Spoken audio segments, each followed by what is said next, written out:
우리 성령에 기도하신 것처럼 성령님의 충만한 임재와 은혜를 구하며 찾아오신 모든 분들께 우리 선하신 하나님께서 은혜 주시기를 축복합니다.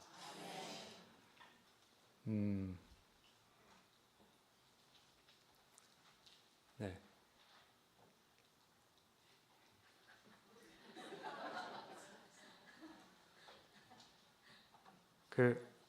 제가 밑에서 어떤 생각이 좀 잠깐 들었냐면,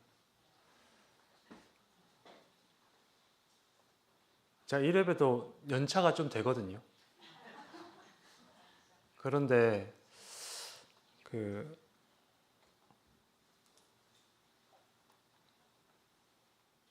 아직까지 뭐랄까요, 설교를 할 때면 좀 교변적인 느낌이 있습니다. 이게 내가 말씀을 전해도 되나, 약간 이런 마음인 것 같습니다. 그러니까 지난번에 한은상 목사님께서 부족한 사람을 세워서 설교하게 하신 하나님의 은혜에 대한 인사를 잠깐 했던 기억이 나는데, 모든 설교자가 그런 마음을 다 가지고 있는 것 아닌가 잠깐 생각이 들어서 좀 머뭇하게 되었습니다. 교회 여러분, 우리가 하나님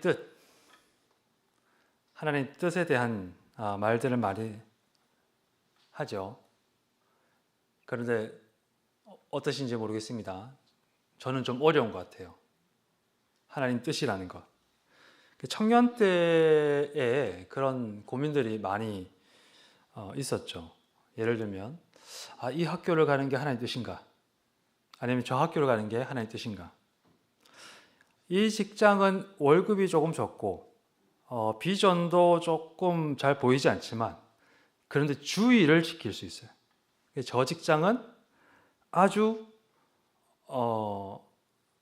말하자면 사측이 인간적이고 노동자로서 잘 보호해주고 대우도 좋고 내가 여기서 일을 하면 앞으로의 전망도 좋을 것 같아요. 그런데 정기적으로 주일 근무가 있어서 지금 내가 교회에서 하는 사역을 정리를 해야 될 것 같아요. 어디로 가는 게 하나님 뜻일까? 안 그래도 내가 좋은 마음이 들어서 자꾸 눈길이 가는데 계속해서 뭔가 우연히 엮이는 것 같기도 하고, 그래서 저녁마다 기도하는 사람이 있는데 이 사람이 과연 하나님께서 예비하신 바로 그 사람일까 하는 이런 것들, 기도해 보신 적 없습니까? 여기 우리 청년 선생님도 몇 분 계시는데 아마 하고 계시는 줄 지레짐작입니다. 저는 그랬거든요. 하나님의 뜻이라는 게 어렵습니다. 그럴 때마다 하나님 뜻이었으면 좋겠다, 이 사람이 내 하나님 뜻이었으면 좋겠다, 하지만 아닌 때도 많더라고요. 그래서 교회 목사님이나 선배들한테 물어보면 이런 대답을 종종 들려주었습니다. 하나님 뜻을 분별할 수 있는 기준 혹시 아시나요? 이런 겁니다. 기도할 때 마음이 평안히 찾아온다. 기도할 때 강한 확신이 든다. 내가 성경을 읽다가 바로 그것에 관련된 말씀이 탁 눈에 들어온다. 그리고 내게 주어진 상황들이 착착착착 잘 맞물려 간다. 하나님 뜻이라는 겁니다. 교회 여러분들은 어떻게 하나님 뜻을 분별하십니까? 우리 삶이 어떤 주어진 상황들이, 내가 통제할 수 없는 삶의 상황들이 잘 맞아 떨어지는 것이 하나님 뜻일 수 있죠. 아닙니까? 반응 좀 해주시면. 하나님께서 우리 삶을 섭리하십니다. 우리 삶뿐만 아니라 사실상 하나님께서 창조하신 모든 피조 세계를 섭리하시죠. 그렇기 때문에 상황 역시 하나님의 좋은 도구입니다. 그리고 어쩌면 우리가 오늘 읽었던 본문이 삶의 상황과 정황 속에서 우리가 하나님의 뜻을 구한다라는 것에 대해서 어쩌면 이야기를 좀 들려줄 수 있을지 모르겠다는 생각이 듭니다. 오늘 본문에는 두 사람이 등장하죠. 사울과 다윗입니다. 반응을 좀 해주셔도 되는데, 오늘 이야기 속에서 이 두 사람의 관계는 마치 원수처럼 표현되지만 사실 이 두 사람의 관계라는 것이 그 한 단어로 설명하기에는 조금 복잡한 관계입니다. 오늘 본문을 살펴보기 위해서 두 사람의 관계를 잠깐 앞으로 돌아가서 살펴볼 필요가 있을 것 같은데, 사울은 어떤 사람입니까? 사울은 하나님께서 처음 이스라엘의 왕으로 기름 부어서 선택한 사람이죠. 반면에 다윗은 보잘것없는 목동 출신입니다. 사울에게 발탁된 후에 사울에게 아주 엄청난 총애를 받게 된 사람이죠. 그래서 결국에는 이 두 사람의 관계가 서로를 아버지와 아들이라고 부를 정도로 각별한 사이가 됩니다. 그런데 이 두 사람의 관계가 우리 교우 여러분 잘 아시는 것처럼 금세는 아니고 사실 조금 지나서 금이 갑니다. 이게 사울이 죄를 지어서 하나님이 그를 떠나시며 다윗을 왕으로 기름 부으시면서 금이 가기 시작한 거죠. 다윗은 승승장구를 하는데 그런 사울은 조금 부담스러웠던 것 같습니다. 사람들은 이렇게 노래를 하곤 했죠. 사울이 죽인 자는 천천히요, 다윗은 만만이라. 결국에는 이 금관뚝이 터져버립니다. 사울은 다윗에게 창을 던지고 온 나라를 일으켜서 다윗의 뒤를 쫓아 나섭니다. 그리고 날벼락처럼 다윗은 나라의 영웅이었는데 반역자가 되어서 도망자 신세가 되죠. 심지어 이 도망하는 과정에서 사울은 어떻게까지를 행동하느냐 하면 다윗을 돕는 사람들의 마을을 잿더미로 만들기까지 합니다.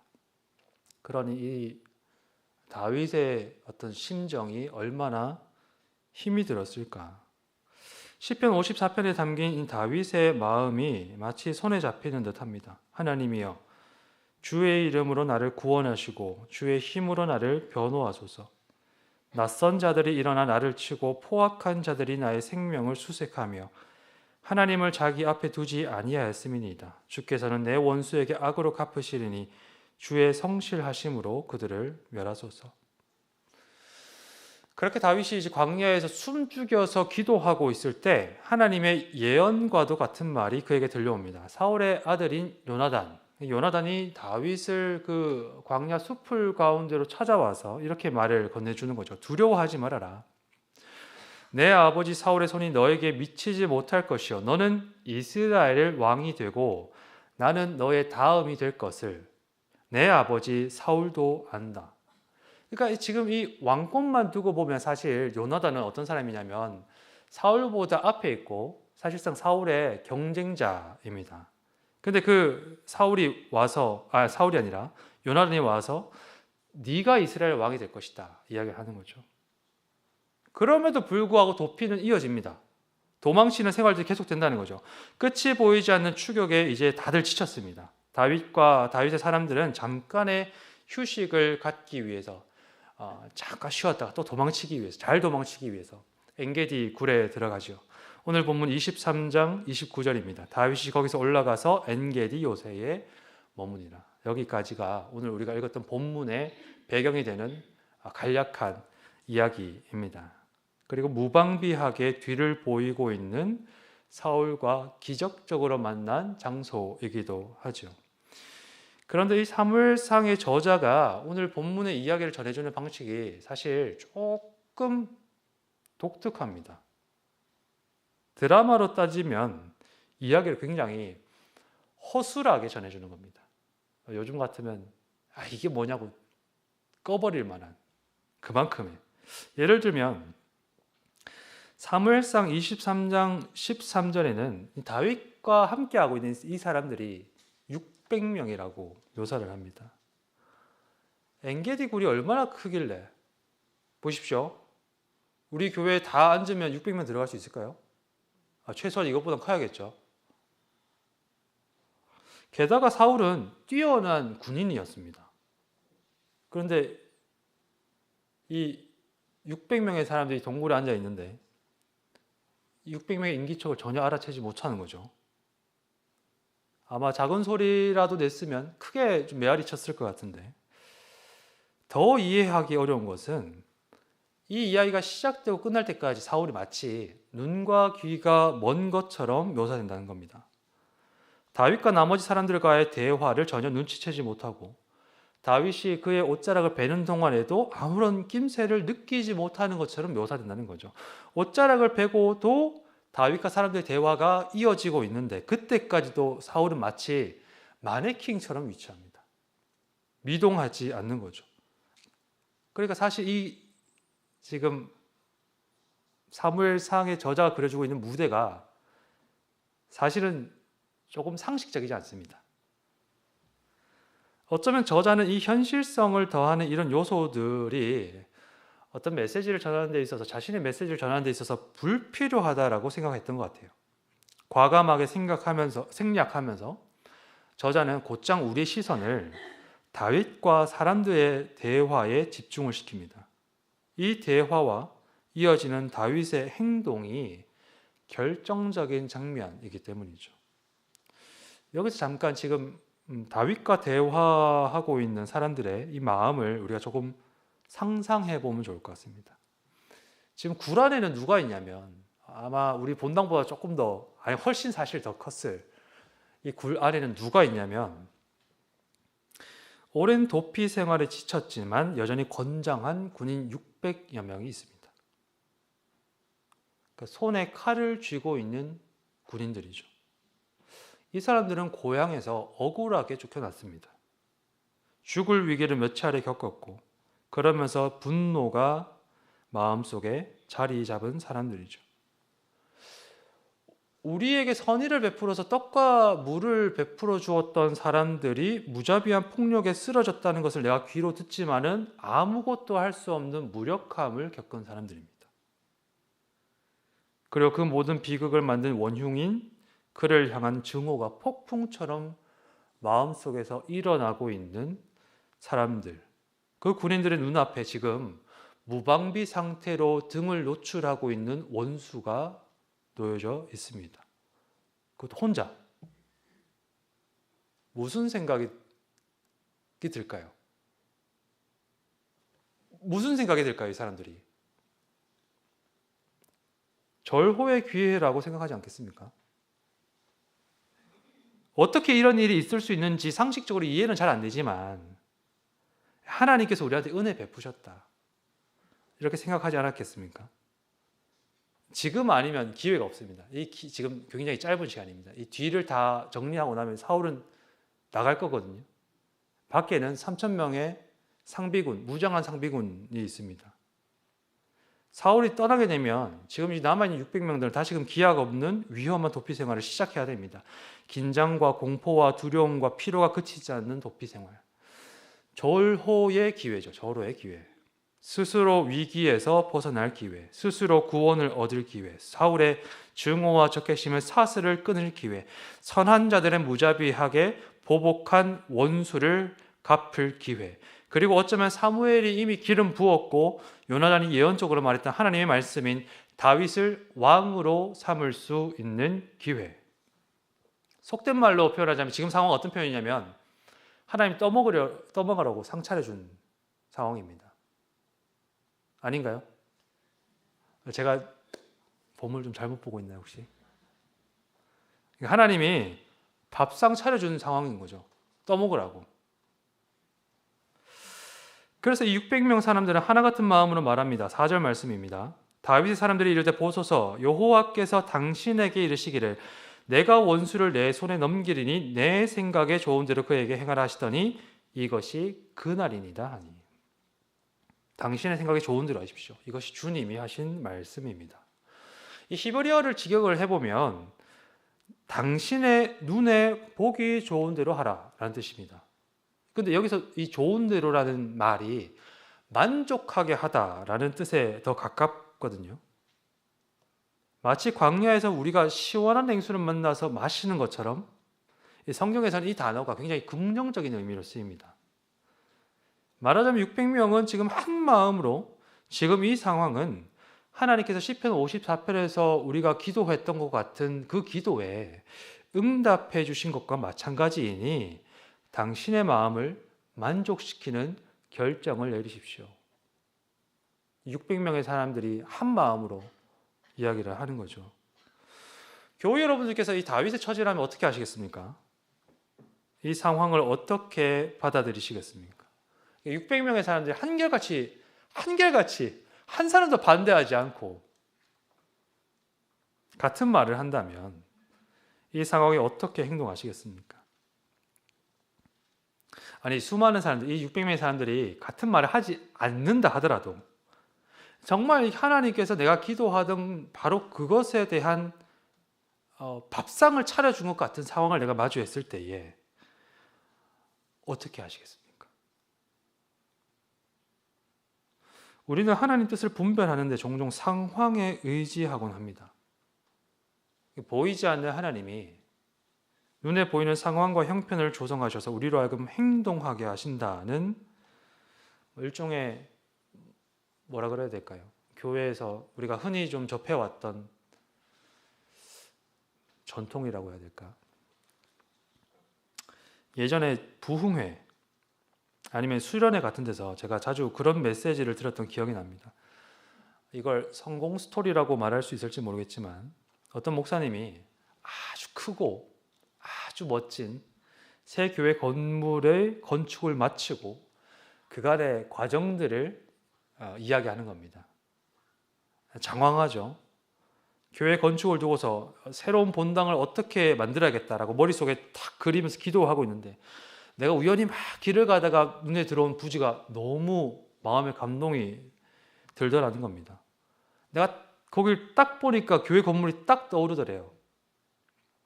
그래서 땅 주인을 알아보고 부동산 매매를 진행하려고 하는데 사방이 다 막힙니다.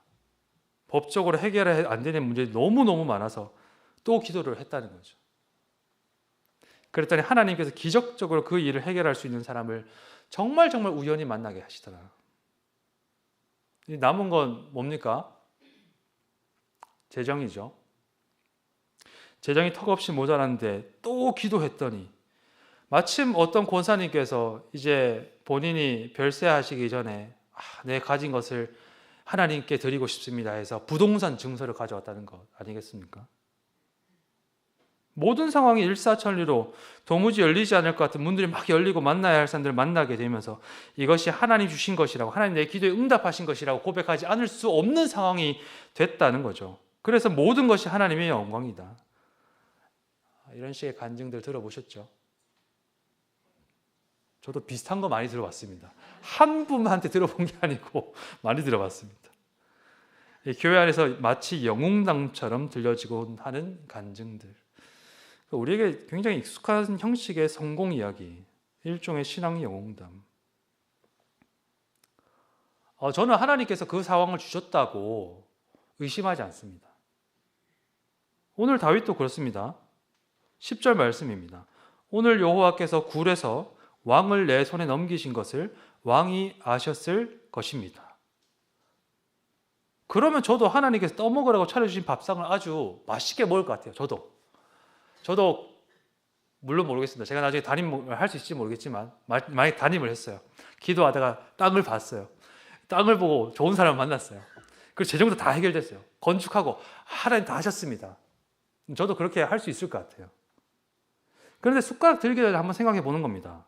정말 그 상황은 우리에게 그 응답을 요구하고 있는 것일까? 우리에게 그 상황이 우리에게 그 응답을 찾고 있는 것일까? 600명의 사람들이 하나같이 하나님 응답이라고 하나님 주신 상황이라고 이야기하고 있을 때 지치고 상하고 두렵고 무섭고 은인들을 도울 길 없었던 무력하고 울분이 가득 차게 만드는 원수가 무방비하게 우리 앞에서 뒤를 보이고 있는 그 상황 앞에서 지금 내가 이 자리를 벗어나게 되면 기댈 곳 없이 정처 없이 광야와 광야 사이를 다시금 도망쳐야 하는 이 형편에서 밥상에 차려진 숟가락을 들기 전에 사울을 향해서 내가 칼 들기 전에 스스로 만족하게 하기 전에 잠깐 생각해 보는 겁니다.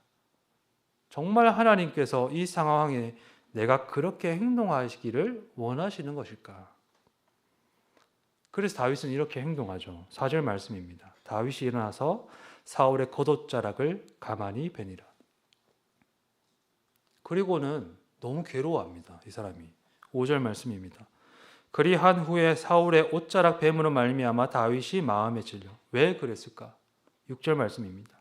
내가 손을 들어 여호와의 기름 부음 받은 내 주를 치는 것은 여호와께서 금하시는 것이니 그는 여호와의 기름 부음을 받은 자가 됨이니라. 교회 여러분, 이 상황에는 하나님의 손길이 묻어 있습니다. 그러나 주의 깊게 살펴보아야 할 것이 있죠. 기도하던 바로 그 상황이 우리에게 주어졌다고 해서 곧 하나님의 뜻이 내가 기도하고 있던 바로 그것을 행동하는 것과 같은 것은 아니라는 말입니다. 예를 들어서 내가 A를 딱 기도하고 있어서 A를 할 수 있는 상황이 딱 주어졌습니다. 그런데 그 상황에서 내가 A를 하라고 주님께서 말씀하셨다라고 내가 그것을 받아들이는 것은 전혀 다른 문제라는 거죠. 지금 주어진 이 상황들이 다 모든 것이 다 분명합니다. 하나님은 다윗을 왕으로 이미 선택하셨고 하나님은 이미 사울을 떠나셨고 사울은 비인간적으로 무자비하게 행하였고 하나님의 정의를 굽게 하였고 다윗과 600명의 위기도 현실이라는 것은 분명하죠. 그리고 사울에게 칼을 휘두르는 것은 우리에게 주어진 이 모든 곤경에서 벗어나서 예언을 성취하고 600명이 한 마음으로 기도해 왔던 것이라는 것은 분명합니다. 그런데 다윗은 상황에 의지하지 않는다는 거죠. 대신에 그는 원칙을 따릅니다. 무슨 원칙입니까? 하나님을 인정하는 거죠. 다윗은 하나님을 경외하기로 합니다. 다윗은 하나님보다 나서지 않습니다. 고대 사회, 특별히 이스라엘에서 기름을 붓는다라는 행위는 특별한 의미가 있습니다. 이것이 기름 부음 받은 이것이 하나님께 드린 바 되었다. 하나님의 소유가 되었다. 하나님의 재산이 되었다라는 것을 사람들한테 보여주는 겁니다. 기름 부어진 것은 하나님의 것, 하나님께 속한 것이어서 아무도 함부로 할 수 없는 것. 말하자면 이런 겁니다. 이 모든 상황이 하나님께서 내 앞에서 밥상을 차려주신 것과 마찬가지인데 막상 그 올라온 음식 보니까 재물인 거죠. 하나님이 드시는 재물. 그래서 이 둘이 구분되는 겁니다. 하나님께서 이 모든 상황을 내게 만들어 주셨다는 것과 그 상황에서 다윗과 600명의 사람들이 스스로 자기를 만족할 만한 이 행동을 하는 것, 이 둘 사이에는 아주 큰 차이가 있다는 겁니다. 바로 그 지점에서 다윗은 상황을 따르는 대신에 상황을 통해서 하나님께서 스스로 만족하게 하셨다고 짐작하는 대신에 원칙을 지키는 사람이 되기로 하는 거죠. 하나님의 것을 넘보지 않겠다. 나는 하나님을 모시고 하나님을 인정하고 하나님을 경외하겠다. 교회 여러분, 저는 이것이 우리가 이 이야기에서 주목해야 할 지점이라고 생각합니다. 그리고 오늘날 우리가 마주하고 있는 어려움이라고 생각되는 지점입니다. 교회 여러분, 원칙을 가지고 살아가고 계십니까? 한 신문에서 어떤 설문 결과를 기사로 다룬 적이 있습니다. 감옥살이를 하면 10억을 주겠다는 사람이 있습니다. 어떻게 하시겠습니까? 이런 설문을 한 거죠. 그러면서 그 결과를 실어두었는데 57%의 고등학생들이 긍정 대답을 했답니다. 근데 이 기사가 2015년 기사거든요. 지금 11년, 12년 지났으니까 아마 긍정 포인트가 더 올라갈 겁니다. 지금 다시 물어보면. 교회 여러분, 우리가 그 아이들의 응답들을 보면서 말세라고 혀를 차는 건 쉬운 일입니다. 그런데 우리한테 같은 질문이 던져지면 얼마나 다르게 대답할 수 있을까? 손주가 군대를 가야 됩니다. 그런데 연주를 따라 건너 인사장교에 내가 청탁할 수 있는 기회가 있을 때, 내가 사업을 합니다. 이 업계에서는 누구나 다 그렇게 하기 때문에 이중계약서에 도장을 찍어야 하는 처지가 되었을 때, 내가 자녀를 양육하고 더 좋은 학교에 보낼 수 있는 환경을 제공을 하고 싶습니다.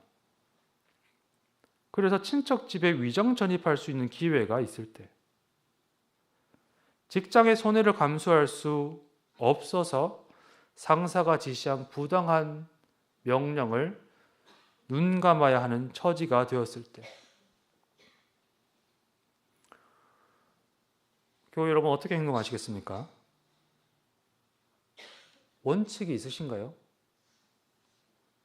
우리의 행동을 뒷받침하는 원칙, 우리 삶의 태도를 지탱하는 원칙, 비록 세상이 볼 때에는 어리석고 미련한 것으로 거리끼는 것으로 보이지만은 그것이 틀림이 없다고 붙잡을 수 있는 원칙, 그 원칙을 두고 살아가고 계십니까?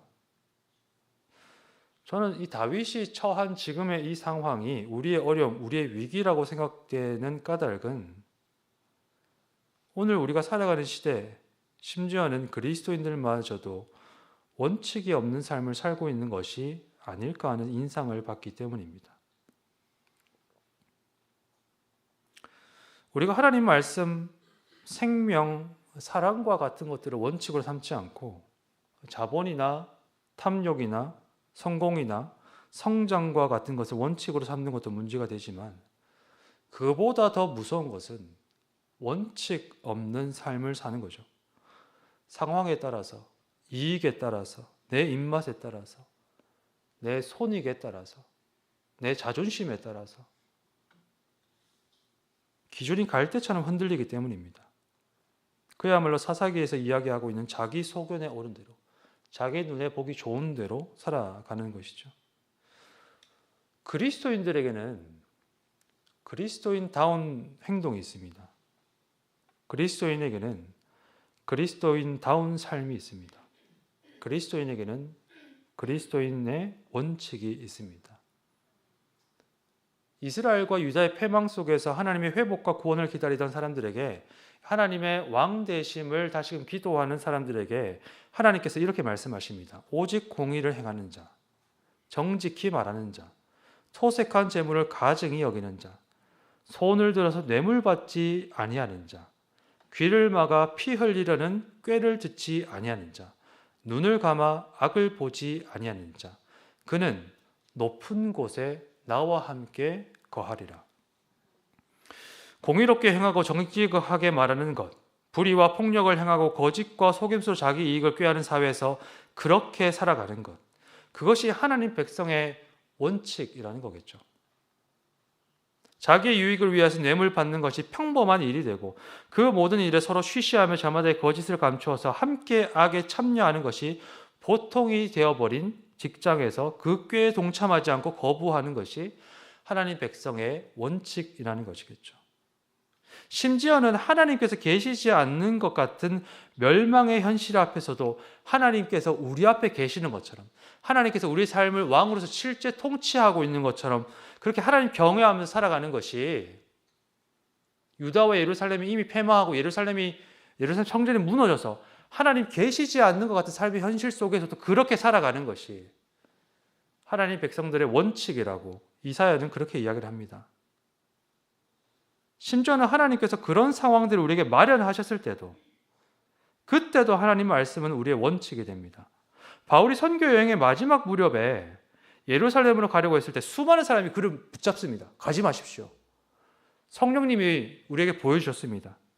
제자들이 성령의 감동으로 그를 막아서고 전도자 빌립의 예언하는 딸과 선지자 아가보 역시 예루살렘에 가면 바울이 결박당할 것을 하나님의 예언을 통해서 보고 난 다음에 바울을 붙잡죠. 그때 바울이 어떻게 대답을 하냐 하면, 어찌하여 울어 내 마음을 상하게 합니까? 나는 주 예수의 이름을 위하여 결박당할 것도 각오하였습니다. 이것이 바울을 향한 예수 그리스도의 부르심, 그리고 이것이 그 부르심에 응답하는 삶이라는 것을 바울이 알았기 때문에, 이 부르심만이 바울이 어떤 행동을 함에 있어서 원칙이 되었기 때문에, 그런 바울의 원칙이 로마로 보내었던 편지 한 대목에서 잘 전해지고 있습니다. 우리 중에 누구든지 자기를 위하여 사는 자가 없고 자기를 위하여 죽는 자도 없도다. 우리가 살아도 주를 위하여 살고 죽어도 주를 위하여 죽나니 그러므로 사나 죽으나 우리가 주의 것이로다. 무엇을 하든지 우리가 주님을 우리의 원칙으로 삼으면, 하나님의 주권과 그분의 주되심을 우리 삶의 원칙으로 삼으면, 우리를 향한 주님의 말씀을 우리의 판단과 행동의 원칙으로 삼으면 우리는 때로 어리석다 여김받을 수 있습니다. 우리는 미련하게 될 수도 있습니다. 손해를 보거나 피해를 입을 수도 있습니다. 그리고 때로는 희생할 수도 있습니다. 그러나 그때 우리는 하나님을 만족하게 해드릴 수 있을 겁니다. 십자가처럼 겟세마네 동산에서 12군단이 더 되는 천사들을 불러서 그 상황을 반전시켰다면 예수님을 따르는 무리들에게는 가장 만족스러운 장면이 되었겠죠. 그런데 주님은 상황이 아닌 하나님의 뜻을 원칙으로 삼습니다. 그 원칙을 따라서 자기 십자가를 지시죠. 우리에게도 그 십자가가 우리의 원칙으로 삼고 따라야 할 하나님의 부르심이 아니겠는가. 교회 여러분들의 삶의 자리에서 스스로를 만족하게 하는 상황은 어떤 것입니까? 지금 간절하게 기도하고 있는 어떠한 바로 그 상황. 하나님께서 창을 차려주신 엔게디 굴과 같은 형편은 어느 자리입니까? 금방이라도 떠먹으라는 듯이 주어진 사울의 뒷모습과 같은 아주 기적과도 같은 일. 그때 교우 여러분들께서 살피실 원칙은 과연 무엇입니까? 교회 여러분, 우리가 주님을 삶의 원칙으로 삼고 살아가실 수 있기를 바랍니다. 스스로 만족시키는 삶의 상황들을 쫓아서 하나님 뜻을 삼는 것이 아니라 하나님께 만족되는 삶을 살아가실 수 있기를 축복합니다. 그리야 할 때 우리 하나님께서 교우 여러분들의 영혼을 만족시키시고 무엇으로도 빼앗을 수 없는 풍성한 은혜 주시기를 주님 이름으로 축원합니다. 함께 기도하시겠습니다. 하나님, 우리가 늘 주님을 우리 앞에 모시고 살아가게 하여 주옵소서. 늘 주님의 말씀에 귀 기울이며 살아가게 하여 주옵소서. 우리 마음에 합한 상황이 너무나도 절묘하게 딱 맞아 떨어질 때에 우리가 다시금 주님의 말씀에 귀 기울이는 사람들 될 수 있도록 은혜를 베풀어 주십시오. 무엇을 하든지 살든지 죽든지 주를 위해 살고 죽게 하시고 모든 것을 주를 위해서 행할 때에 우리의 삶의 행동들이, 선택들이, 고백들이 주님을 만족시키는 삶이 될 수 있도록 은혜를 베풀어 주옵소서. 주님께 기쁨의 열매 올려드릴 때에 주님께서 그 은혜를 베풀어 주셔서 우리 영혼을 만족하게 하시는 그런 복된 인생들 될 수 있도록 주님 우리를 축복하시고 긍휼히 여겨 주시옵소서. 감사드리며 예수 그리스도의 이름으로 기도드립니다.